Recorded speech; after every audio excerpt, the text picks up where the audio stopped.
All right, I'm here in my room. I've got my computer on in front of me. I've got my microphone. There's a notepad open with some notes about my podcast. It's time to rewind.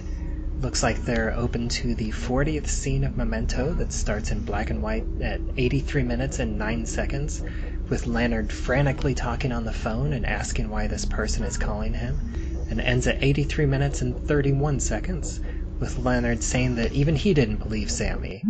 Oh, hang on. Who is this? Bubba, it's Lisa Leaheey from Rabbit Hole Podcast. Come on, you have to know who I am. I mean, I've been harassing you for how long now? Oh, of course. I seem to have forgotten once again, although I do prefer to be called Bubbawheat. And who is this? Oh, and this is Eric Nash. You really don't remember me. I'm from Watchmen Minute. Yeah, I do kind of have this, this podcast, but your name rings a bell. It's good to have you back here for your last week here, and one more black and white scene, and after that nice calm we got looking at the Polaroid, we're back to complete franticness with Leonard being, I feel like this is really almost the most emotion that we get from Leonard the entire movie, and definitely the most scared we've ever seen him. I feel like this is when the straw has broken. He collapses to the floor. He just doesn't know what to do anymore. He's on the phone with this guy. He's got nothing left. The adrenaline is draining, and he doesn't know what else to do. Yeah, and I, one of the first things that he asks if he's done something wrong. Right. And of course that makes sense from Leonard's perspective, because he's faced with this Polaroid of himself looking all bloodied and yet happy, as if he has done something very wrong, but he has no connection to this Polaroid. He has no idea what it means. There's no note written on the front or the back of this Polaroid. There's no dates. There's no way to tell how long ago the picture was taken. The other thing that I noticed that I didn't talk about last episode is the only visible tattoos that we can see in this Polaroid are, the one around his collarbone and the one going across his chest, the find him and kill him, and the John G. Murdered his wife. Mm-hmm. Those are the only ones that we can clearly see. It's possible that there are more, but it's also possible that those are the only two that he has on him at that point in time when the picture was taken. I mean, you get this idea that it's so early on. It definitely suggests that this is something that has been happening. We don't get any solid numbers. We don't know anything for sure, because Leonard sure as hell doesn't know anything for sure. But, looking at that photograph and really studying it, it doesn't look like he's got the tattoos that he currently has. Yeah, I think the other one that he has that I think you would be able to see would be the one directly in the kind of center of his torso, the photograph, house, car, friend, that one facing upwards. I think that one should be visible, but you don't see it, so that one is most likely not there when the picture was taken. Mm-hmm. And I also like this whole nervous fidgeting that he's doing with this Polaroid, where he's just kind of flicking it back and forth, and again he's holding it with the Remember Sammy Jenkins hand, so we're kind of seeing this Polaroid, and I think it's almost like connecting it to Sammy Jenkins, the story of Sammy Jenkins, which we're about to get to next week. Mm-hmm. Yeah, I mean, he's at that point where he's, I can't I'm trying to think of a comparable moment in my own experience where I've been this kind of panicked and this kind of beaten down. And I can't come up with one. You know, like this guy's been bullied on the phone, and it's just it's at the point where he's about to have a nervous breakdown, I think. And Yeah. he doesn't know what to do because he knows he's alone and he knows that nobody's going to help him. And, you know, look, you don't trust me. I don't trust me. You know, I don't trust other people. You know, I didn't trust Sammy either. And he's just, there's this desperation in his voice when he's speaking on the phone. Well, I mean, there's definitely a lot being conveyed, like in his eyes too. I feel like, or like at least like in his skin around his eyes and so forth. It's just he's just doing a really great job of looking scared, giving that appearance for us, the viewer. I mean, he's certainly talking that way too, because he's trying to convince the person on the other end. That, you can see the vein kind of popping out a little bit around his eyes, kind of showing that the high blood pressure, the stress of the situation getting to him. Again, this is very short. I don't really have that much notes, other than, I do love how this does kind of lead into Sammy Jenkins. Like, oh yeah, I didn't even really think about that, but just the whole fact of, we get the cutaway. That's really the only cutaway. This whole scene, we really stay with Leonard, except for the one brief cutaway at the beginning of him fidgeting with the Polaroid, with the hand with the Remember Sammy Jenkins tattoo. And then that kind of leads him into talking about Sammy Jenkins, and that, at the end of this scene, and then we get the Sammy Jenkins story, but the conclusion of the Sammy Jenkins story in the next black and white scene. I mean, this is, I'm trying to find the words for this scene. What's coming.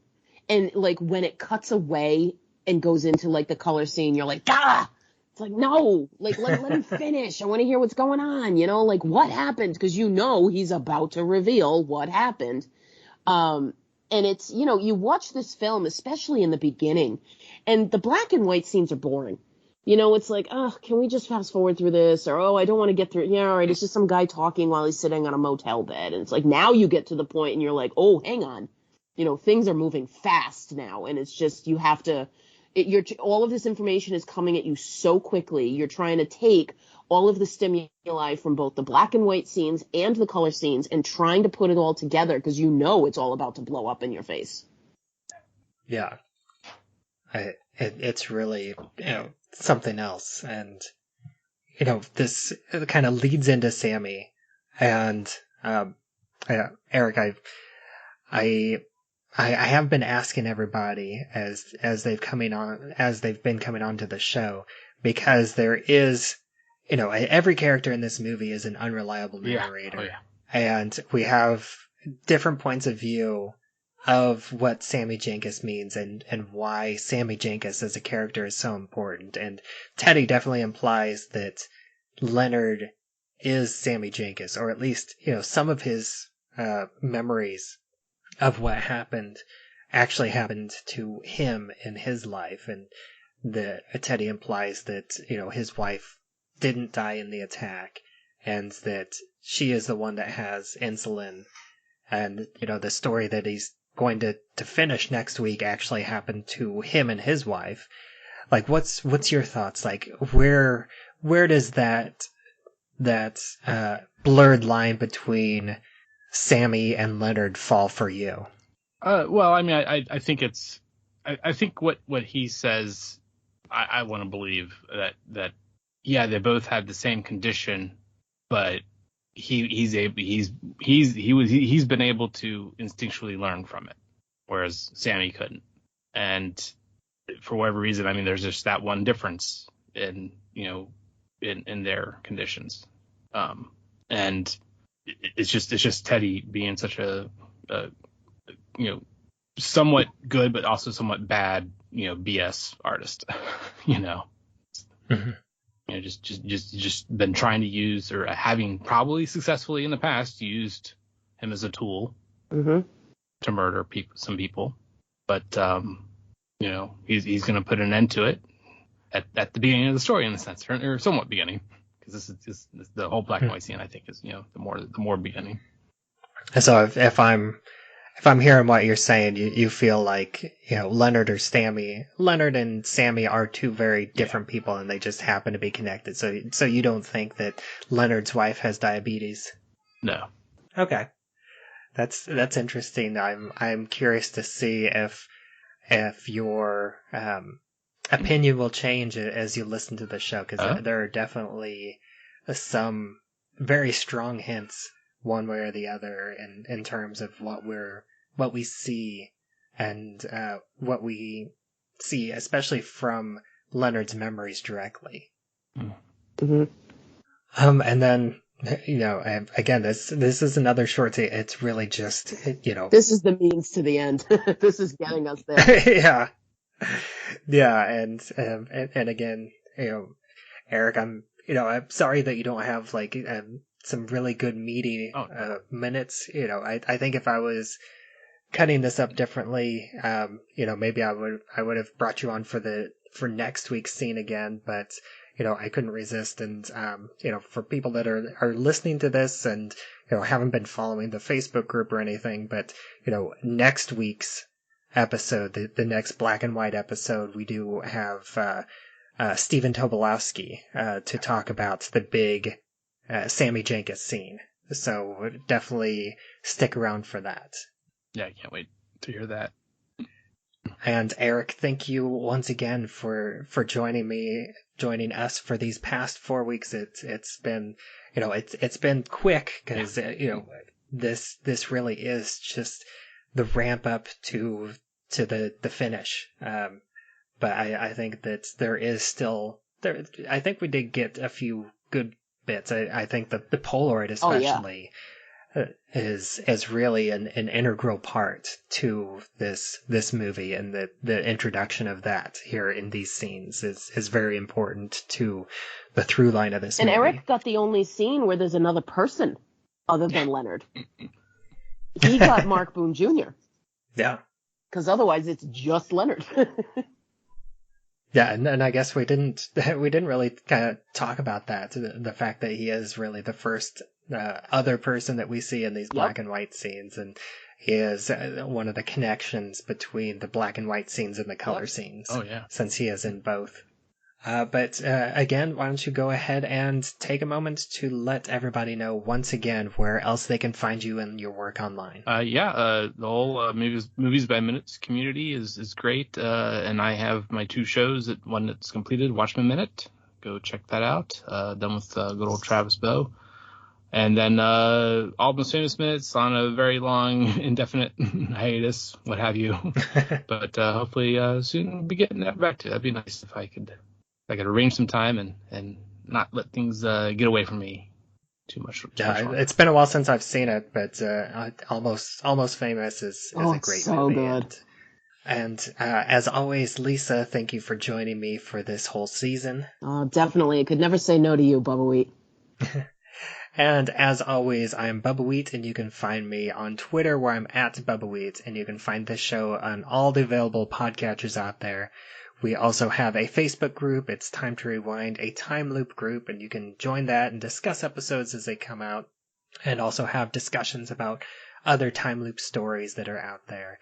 And until next time, I assume I've already told you about Memento? No, only every time I see you. I know you're a cop, but what do you want? Have I done something wrong? I don't know, something bad maybe.